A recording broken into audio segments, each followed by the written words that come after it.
wa barakatuh. Kwa mara nyingine tena Sisters in Iman wakishirikiana kwa ukaribu kabisa na Muslim Boss Network wametuleta ndani ya Serena Hotel Dar es Salaam, jiji la Harama, kuja kusherekea ama kufanya ile shughuli yetu adhimu ya Iftar Gala. Na mwaka huu ni shughuli ambayo ni kabambe sana sana sana, kwa maana ni shughuli ambayo imekutanisha taasisi mbili ambazo zinaongozwa na wanawake wa Kiislamu. Hapa nikiwa nazungumzia the Sisters in Iman, lakini pia Muslim Boss Network.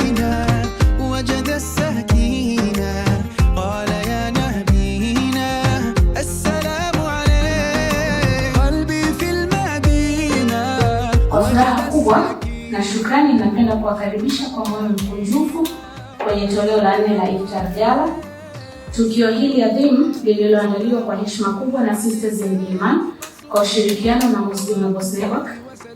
Jioni ya leo si tu ya kufuturu pamoja, bali ni fursa ya kuimarisha undugu, kukuza imani na kusherehekea uzuri wa Ramadhani. Alayka ya habib Allah, Rasul Allah, habib Allah, Rasul Allah, habib Allah, ya Aba Zahra. Siku zote nuru inazidi. Unashangaa yule binti ukimwangalia ana miaka 50, lakini ukimwangalia vizuri utadhani ni binti wa miaka 25, 28 au 30. Na mwingine akamwambia, bwana wewe utadhani wa 2000 wewe. Nini? Nuru. Ana nuru ya vipi? Ana nuru kwa sababu uso wake ana uhifadhi. Ana nuru kwa sababu anavaa hijab. Ana nuru kwa sababu ana swali. Ana nuru haangalii mambo ya maasi. Ana nuru anafanya ya kheri, na kila ya kheri, yote yale ya kheri unakuwa na nuru. Alayka ya Rasul Allah, salawatullahi wa salamu alayka ya habib Allah, salawatullahi wa salamu alayka. Assalamu alaikum wa rahmatullahi wa barakatuh. Ndugu mgeni rasmi, wageni waalikwa, meza kuu, karibuni sana. Huu ni muda ambao tutakwenda kuendesha mdahalo. Kukuendeshea mdahalo huu naitwa Sizia Puya. Mimi ni mtayarishaji wa vipindi mbalimbali kutoka shirika la utangazaji Tanzania TBC, lakini vile vile ni mentor, ni mama na ni mke pia. Tunafahamu mwaka 2025 Tanzania inakwenda kufanya tukio kubwa sana, na si lingine bali ni uchaguzi mkuu ambao utakwenda kuweka madarakani rais, wabunge pamoja na madiwani. Kwa sababu hiyo tukio hili la Iftar Gala edition namba 4 likaona ni vizuri kuja na theme ifuatayo ambayo inasema Her Vote, Her Voice, Women Leading with Faith and Purpose. Na mzungumzaji wetu wa kwanza ni Rusma Ndosi. Mzungumzaji wangu wa pili anaitwa Farida Mbwana Hamza. Na moja kwa moja bila kupoteza muda tutakwenda kumuuliza swali la kwanza. Rusma, wewe ndio utatufungulia mjadala huu. Kama ambavyo theme inavyosema, kura yake, sauti yake, kuongoza kwa imani na dhamira. Kwa mifano kutoka kwenye Qur'an tukufu, naomba utuambie kuongoza kwa imani na dhamira ina maana gani? Karibu. Katika kitu kikubwa ambacho dini inazingatia ni humanity, utu. Kwa hiyo kabla ya dini ni utu, sawa? Na tukiangalia Mwenyezi Mungu anasema katika Qur'an, ba'udhu billahi minashaitani rajim, al-yawma akmaltu lakum dinakum wa atmamtu alaykum ni'mati wa raditu lakum al-islam dina. Kwamba leo nimewakamilishieni dini yenu na nimewapa neema zangu na nimeridhia kwamba Uislamu kuwa ndio dini kamili na ndio dini sahihi. Sasa ili tuweze kufanikiwa katika uongozi, ili tuweze kufanikiwa kupata viongozi sahihi, lazima viongozi wawe na imani. Hatuwezi tukamzungumza a woman leader bila kumzungumza Bi Khadija radhiallahu anha. Kushirikisha mwanamke kwenye masuala ya uongozi katika kufanya maamuzi, hii inadhihirisha kwa kiasi kikubwa sana masuala ya kuzingatia jinsia katika uongozi. Hili ni swala muhimu sana tukiangalia hata kwa nchi yetu. Wanawake wana nafasi kubwa kwa maana ya idadi, tuko wengi. Kwa hiyo wakiweza kushirikishwa, hiyo inaonyesha kabisa katika uongozi tunazingatia masuala ya haki za jinsia kwa maendeleo ya taifa letu. Lakini swala jingine ambalo naweza nikasoma ni maamuzi bora na ambao ni jumuishi katika sehemu yoyote, katika nyanja zozote. Wanawake wanapojumuishwa inasaidia mawazo yanayotolewa, taratibu na miongozo tofauti inayotolewa kuwa na maana pana zaidi, kuwa na maono mapana. Na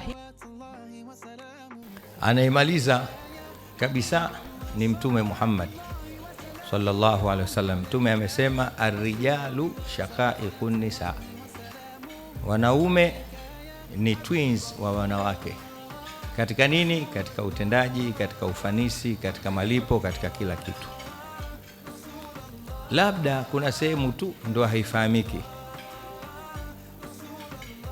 katika ule utofauti aliosema Mwenyezi Mungu Subhanahu wa Ta'ala, wala tatamannau ma faddala Allahu bihi ba'dakum ala ba'd, lakini akasema lirijali nasibun mimma iktasabu walinisai nasibun mimma iktasabna was'alullaha min fadlihi inna Allaha kana ala kulli shay'in alima, bikulli shay'in alima. Hapa kidogo ndio labda watu wafahamu na wamepata kichochoro pale aliposema na msitamani yale mabora aliompa Mwenyezi Mungu kila mtu kwa nafasi yake. Kwa hiyo kuna baadhi ya mambo kapewa mwanamume na kuna baadhi ya mambo kapewa mwanamke. Inatakiwa uchuzi, utafute ni yepi ya wanaume mwanamke asiyatamani na yepi ya wanawake wanaume wasiyatamani. Qur'ani imeweka hivyo.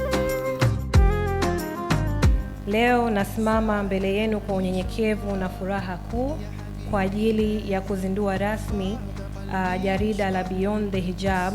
Jarida hili ambalo limekuja kwa ajili ya kusherehekea wanawake wa Kiislamu ambao wana hijab.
Throughout history, women in Islam have embodied leadership in various ways through knowledge, compassion, perseverance, and faith.